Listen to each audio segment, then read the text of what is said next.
Assalamualaikum warahmatullahi wabarakatuh. Perkenalkan, nama saya Suci Rocky Putri dengan NPM 211000088. Jadi di sini saya akan mempresentasikan hasil resensi saya mengenai jurnal The Case of the Spellician Explorer. Yang mana saya mungkin akan menjelaskan kronologinya secara pendek terlebih dahulu. Bahwa jadi ada peristiwa longsor yang menyebabkan 5 orang terjebak di dalam gua.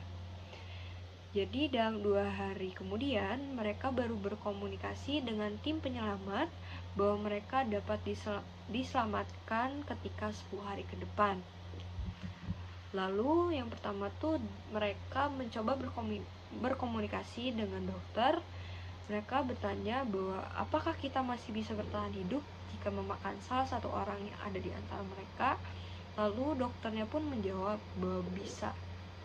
Dan mereka pun menanyakan kembali kepada dokternya siapa yang pantas dikorbankan di antara mereka, tetapi dokter pun tidak bisa menjawab. Mereka pun menanyakan hal yang sama kepada ahli hukum dan juga pendeta, yang pada akhirnya mereka mendapatkan jawaban yang sama juga. Karena mereka tidak mendapatkan jawaban, salah satu dari mereka pun mendapatkan usulan untuk melakukan undian memakai dadu, bahwa hal ini untuk memutuskan siapa yang pantas untuk dijadikan santapan oleh mereka. Pada awalnya yang mengusulkan hal tersebut ialah Roger Wetmore. Namun setelah itu ia memilih untuk menunggu 1 minggu lalu boleh melakukan aksi lempar dadu. Karena keempat temannya tidak terima, akhirnya lempar dadu tersebut dilakukan sebelum 1 minggu berlalu. Yang pada akhirnya yang terpilih dalam dadu tersebut ialah Roger Wetmore. Ketika diminta untuk melakukan pembelaan, Roger Wetmore ini memilih untuk tidak memberikan pembelaan, yang pada akhirnya keempat orang tersebut membunuh lalu memakan Roger Wetmore. Setelah Roger Wetmore terbunuh, tim penyelamat datang setelah 3 hari dari hari ke-20. Tetapi 10 orang tim penyelamat tersebut meninggal dunia setelah melakukan penyelamatan. Jadi akhirnya dalam kasus ini keempat orang tersebut dijadikan tersangka karena telah membunuh 1 orang temannya, yang pada akhirnya mereka diputuskan bersalah lalu mendapatkan hukuman mati seperti yang seharusnya. Pertama ada pendapat dari Tupeni bahwasannya menurutnya bahwa para terdakwa tersebut atau keempat orang tersebut terbukti telah bersalah atas pembunuhan Roger Wetmore berdasarkan undang-undang yang ada. Namun ia pun memberikan usulan untuk melakukan gerasi atau juga bisa disebut dengan permohonan kesalahan kepada kepala eksekutif. Tapi Tupeni juga tidak menghapuskan atas perbuatan mereka.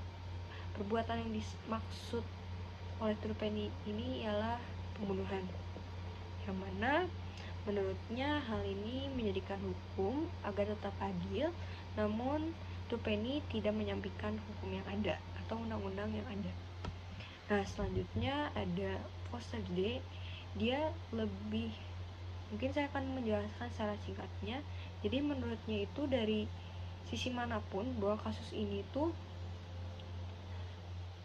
sudah bisa dinilai bahwasanya para terdakwa tersebut tidak bersalah atas kejahatan pembunuhan terhadap Roger Wetmore. Dan dia tuh meminta agar untuk menyampingkan hukum yang ada. Dia lebih mementingkan moral lalu dibandingkan hukum yang ada gitu. Selanjutnya ada pendapat dari Ted Lim bahwa menurutnya ini dalam kasus tersebut bisa dikatakan adanya kekosongan hukum, yang mana 4 orang tersebut tidak pantas sebenarnya untuk diberikan hukuman mati, tetapi dalam undang-undang juga tidak ada yang mengatur mengenai kasusnya. Jadi untuk lebih jelasnya bahwasannya hukum mati itu tidak pantas untuk mereka. Namun di sisi lain juga belum ada tuntutan yang pantas untuk para pelaku. Jadi dalam hal ini Tating tuh tidak bisa memutuskan apakah mereka pantas dihukum mati atau tidak dalam kasus tersebut. Baik, selanjutnya ada pendapat dari Kane, yaitu bahwa dia lebih berfokus pada aspek hukum dalam kasus ini, yang mana dalam undang-undangnya mereka setuju untuk dihukum mati dan percaya bahwa keempat penjelajah ini atau para pelaku ini harus dihukum karena tindakannya. Jadi Kenji ini berpendapat bahwa bukti yang ada tuh telah cukup kuat untuk membuktikan bahwa mereka itu pembunuh gitu. Lalu ada beberapa lagi sebenarnya bahwasannya dia pun menjelaskan bahwa percaya bahwa hukum itu harus ditegakkan dengan tegas dan konsisten. Makanya dia lebih memilih pada undang-undang yang ada. Jadi dia berpendapat juga bahwa hakim harus mengikuti hukum dengan ketat dan tidak boleh membiarkan emosi atau keyakinan pribadi mereka mempengaruhi keputusan mereka.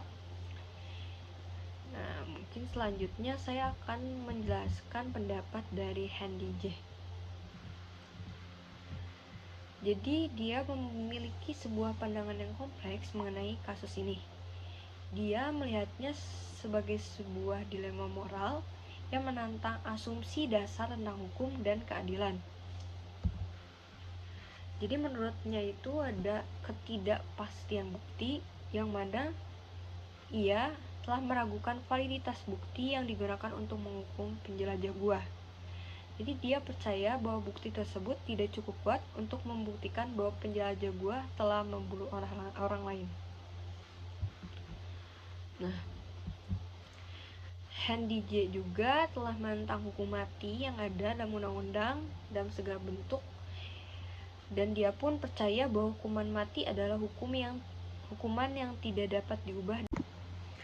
Selanjutnya pendapat saya mengenai kasus ini bahwa saya setuju dengan beberapa pendapat dari kelima orang tersebut, bahwasannya memang sebenarnya keempat orang tersebut telah mengalami penderitaan selama terjebak di dalam longsor.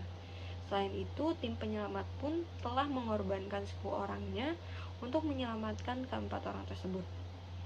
Pengorbanan tersebut menurut saya sangat disayangkan jika pada akhirnya keempat orang itu pada akhirnya dihukum mati.